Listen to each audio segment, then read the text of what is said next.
This is Under Review, the show that talks about Colorado sports with a sprinkling of national sports stories as well.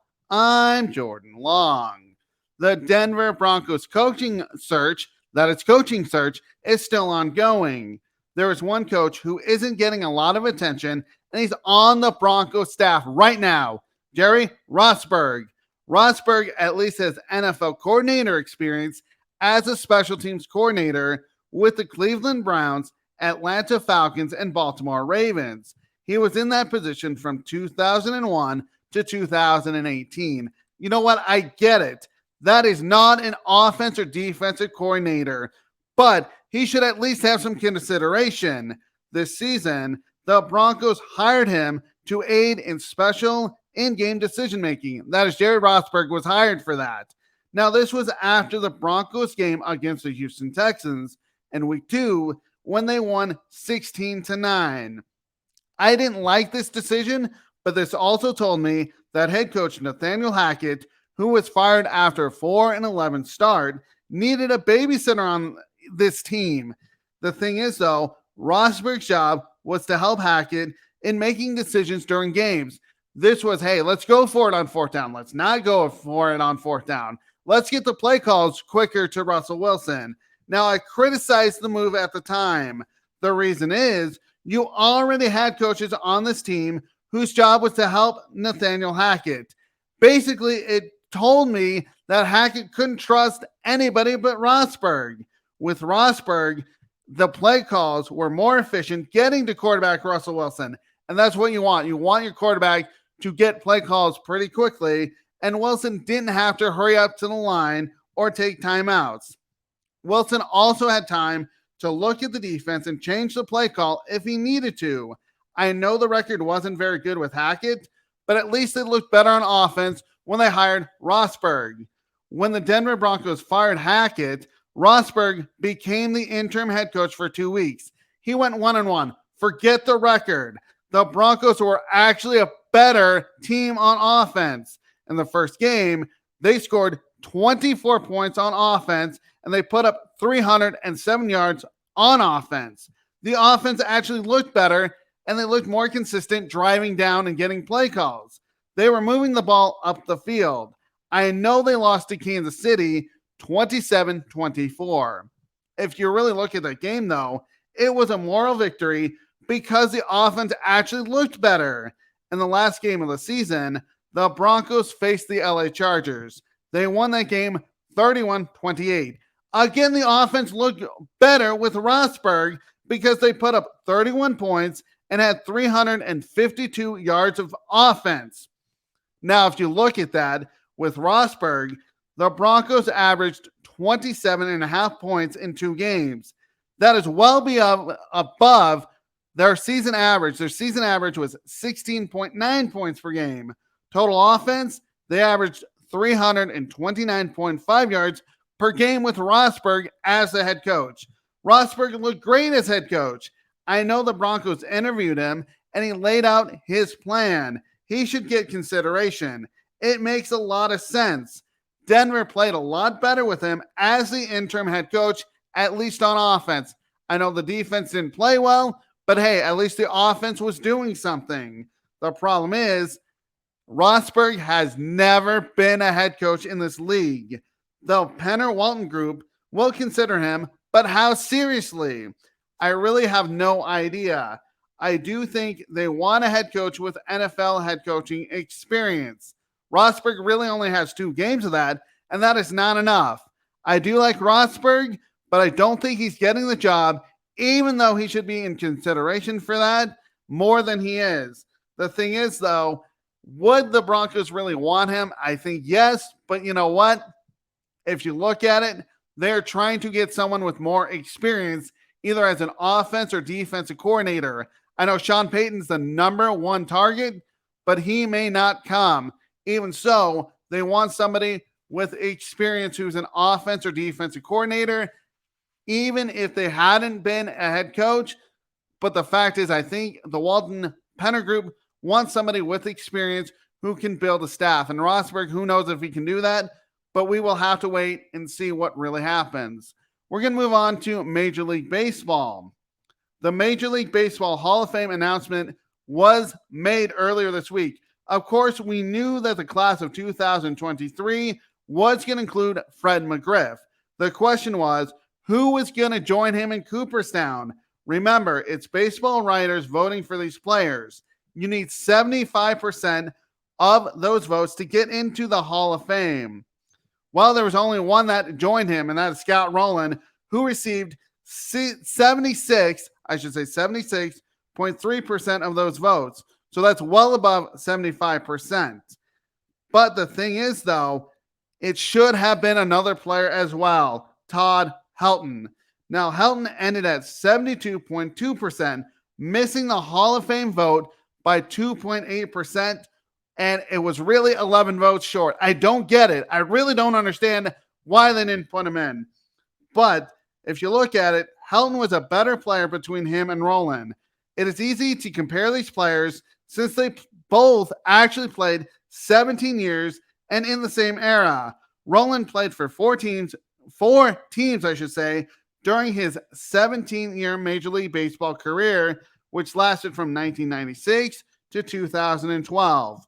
Those were the Philadelphia Phillies, St. Louis Cardinals, Toronto Blue Jays, and Cincinnati Reds. Todd Helton, of course, I'm going to be a little biased because I'm a Rockies fan, but the fact of the matter is he played his full 17-year Major League Baseball career with one team, the Colorado Rockies. Helton was in Colorado from 1997 to 2013. Rowland was a .281 hitter in his career. Now I'm going to compare both of these players. So Rowland's batting average was .281 in his career. Well, Helton was better at .316. Helton was a better hitter. Advantage Helton.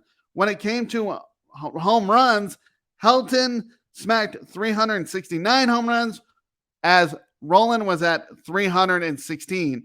Again, Helton had more home runs. Hits, Rowland collected 2,077. Helton had 2,519. Again, he had more hits at 2,519. That is Todd Helton. Now, when it came to RBIs, 1,287 for Rowland. Helton's RBIs total at 1,406. Again, advantage Todd Helton. Triples. Rowland was able to drive the ball into the gap with a total of 43 triples, and that's better than Todd Helton at 37. As for stealing bases, and this is where Rowland actually has a better advantage, he stole 118 in his career. Helton didn't do it as often, but he could with 37. Looking at doubles, Helton had more at 592. That ranks 20th in Major League Baseball history. Rowland, on the other hand, totaled 517. Again, Helton was better. Looking at All-Star games, which I know is mostly a fan vote, Rowland appeared in more at 7, Helton at 5. Rowland was better with his glove with 8 gold gloves. Helton only took home 3, but hey, he at least still had a gold glove. The biggest difference between Rowland and Helton is Silver Slugger awards. Helton won 4 of them, while Rowland was at 1. Of course, the difference between Scott Rowland and Todd Helton, comes down to World Series victories. Of course, Scott Rowland won 1 World Series with St. Louis in 2006. Helton, unfortunately, only got to the big dance. But it's it's October, the best of October. You want to be in the October Classic. The Rockies only got there once, and it was in 2007. Of course, it was an amazing ride because of the fact that they got there. The problem is, though, I do believe they had too much time off. They had about a week, almost 2 weeks off when they faced the Boston Red Sox, and unfortunately, Boston swept them. Don't get me wrong, I do think that Scott Rowland should be in the Hall of Fame, but not before Todd Helton. Helton's numbers are far better. The thing is, though, and I hate this argument, is that Helton played his whole career in Colorado. We know the ball travels a lot further in the thin air. I get that. But one little problem with that is Helton only played 81 games or half the year in Colorado. You play 162 games a year, 81 at home, 81 on the road. He still had to go on the road, and he did his thing. So the fact that you're telling me that Colorado is the problem, it is not, because he was able, that is Helton was able to do it on the road as well. If you look at the 11 votes, I don't get how he was 11 votes short. I have no idea how you can say Scott Rowland's a Hall of Famer and Todd Helton is not. Helton should have been in the Baseball Hall of Fame for the class of 2023. I do like that Todd Helton said, though, he definitely had a good quote about his voting. And this was from the DenverPost.com. Helton said, quote, "Obviously, I'm disappointed, but I can't control it. I'm just thankful for the people who voted for me. He is 100% right. He can't control it." Helton also said, and this is also from the Denver Post, quote, "I don't think about it one way or another. Just hope and pray for next year." Todd Helton, if you look at it, most likely will be in next year because of the way his voting is going. 2019, his first year of eligibility, he received 16.5% of the vote. In 2020, that went up to 29.2%. 2021, 44.9%. 2022, 52%. And of course, this year, 72.2%. So it really looks like his voting is going up, and he will join Larry Walker as the only Hall of Famers to play for the Colorado Rockies. He just needs 11 more votes, and that will happen.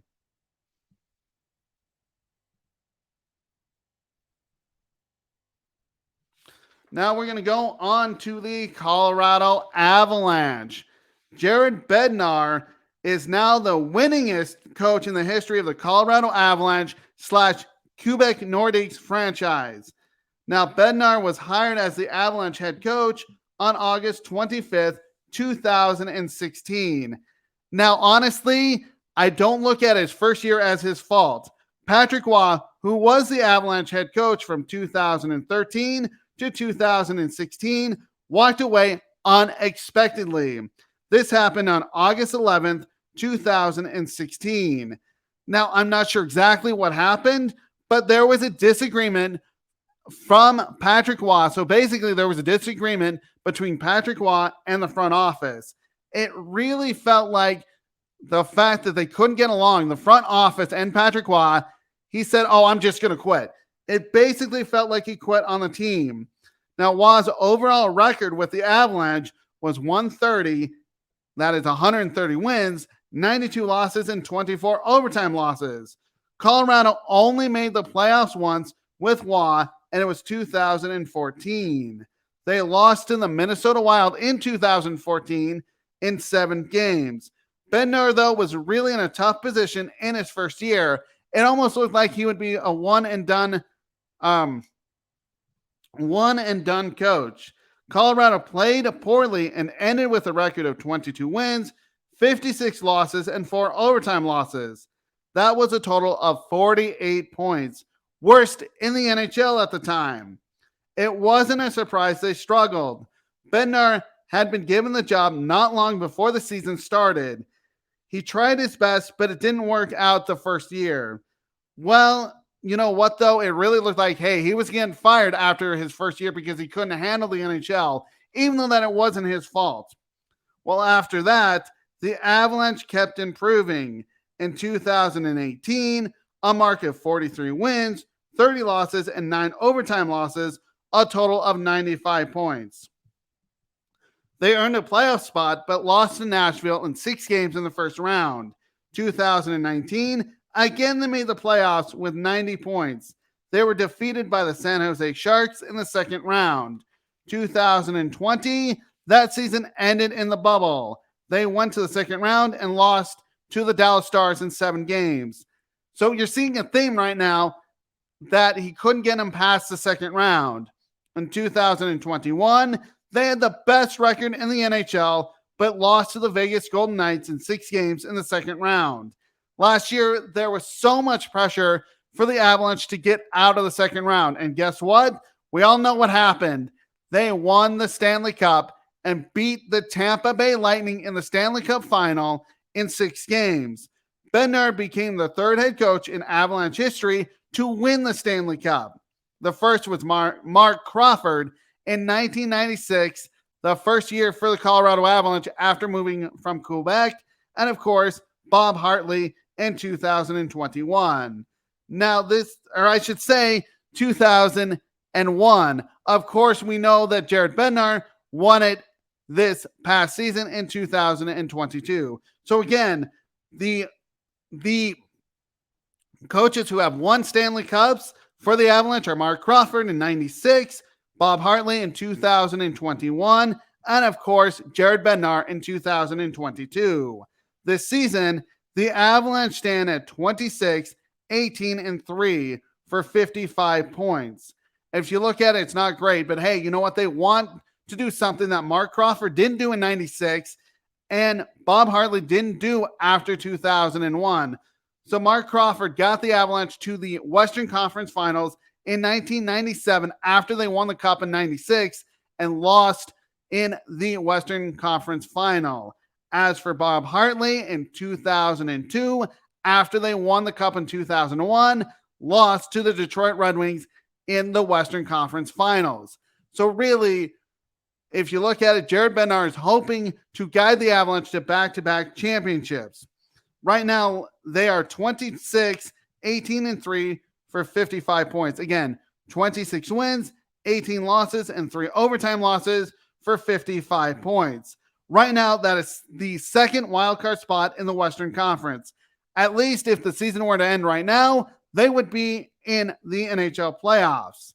As for this season, they will look for a 6th straight season where they are in the NHL playoffs, and I think it might happen because they're going to get healthy. They already don't have Gabe Landeskog, their captain, and he may be back before the playoff run, and the stretch run, which would really help. But if you look at on Tuesday, Bednar needed one more win to become the winningest coach in the franchise's history. The Avalanche did defeat the Washington Capitals 3-2, and that gave Jared Bednar the most wins as head coach in the history of the franchise, the Colorado Avalanche / Nordiques franchise history. I know his tenure as head coach really started rocky in Colorado, but it wasn't his fault. But it's not how you start. It's not how you start, it's how you finish. I even thought the Avalanche should have fired him last year, and I'm kind of laughing about it, when they stood at 4 wins, 5 losses, and 1 overtime loss. Well, he kind of proved me wrong because the Avalanche finished at 56 wins, 19 losses, and 7 overtime losses, and of course, they won the Stanley Cup. Congratulations, Jared Bednar, on becoming the winningest coach in the history of the Colorado Avalanche / Quebec Nordiques history. You deserve it. Now we're going to move on to the AFC and NFC championship game picks. If you look at it in these playoffs, I have not gotten a single game wrong heading into the AFC and NFC championship games. We'll start with Kansas City hosting Cincinnati for the AFC championship game. If you really look at it, Kansas City is a 1-point favorite for the AFC championship game. Cincinnati, of course, knocked off the Ravens in the Super Wildcard round 24-17. Last week, they faced the Bills, and the Bills were supposed to beat them badly. Well, one problem. Cincinnati beat them 27-10. Kansas City, on the other hand, they were the number 1 seed, so of course they got a bye into the divisional round and faced Jacksonville, and they beat them 27-20. If you look at this matchup, Cincinnati has beaten Kansas City 3 times in a row, and all of those games were 3 points or less victories for Cincinnati. Looking at this game, though, the Bengals have one great quarterback in Joe Burrow, and he doesn't turn the ball over that much. That helps, and he also has a running back that can gain yards with Joe Mixon. Mixon runs the football and that takes the pressure off of the passing game.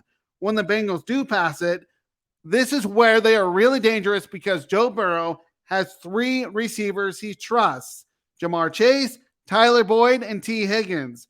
Of course, that is important, but the running game needs to get it going. The key in this game, though, is for the Bengals to run the football with Joe Mixon. If Mixon can run the football, that will control the clock for Cincinnati. It will also open up the passing game for Joe Burrow. That is key to control the clock. If you're getting first downs and you're not allowing Kansas City to get back on the field on offense, that will keep Patrick Mahomes and that offense, that dangerous offense, I should say, off the field. You do not want them on the field. Looking at Kansas City, we really don't know how healthy Patrick Mahomes is. He is dealing with a high ankle sprain, which can limit his mobility. He says he's 100% healthy, but I don't buy it. Either way, though, if you are Cincinnati, come after the quarterback. Find a way to make Mahomes uncomfortable in the pocket. With his ankle sprain, his high ankle sprain, it might be hard for him to move. Cincinnati must be ready for the passing attack. There's really one guy you have to cover, Travis Kelce, and he's their tight end who's a mismatch nightmare. Force Mahomes to pass it to someone else. If you really look at this game, it comes down to third downs. The team that keeps drives alive will win this football game, and punts could be key because that could flip field position. I'm going with Cincinnati. I just feel like they're the better team, even though that Kansas City is playing at home. They're playing with a chip on their shoulder. That is the Cincinnati Bengals to get back to the Super Bowl. In the NFC, it's the San Francisco 49ers versus the Philadelphia Eagles.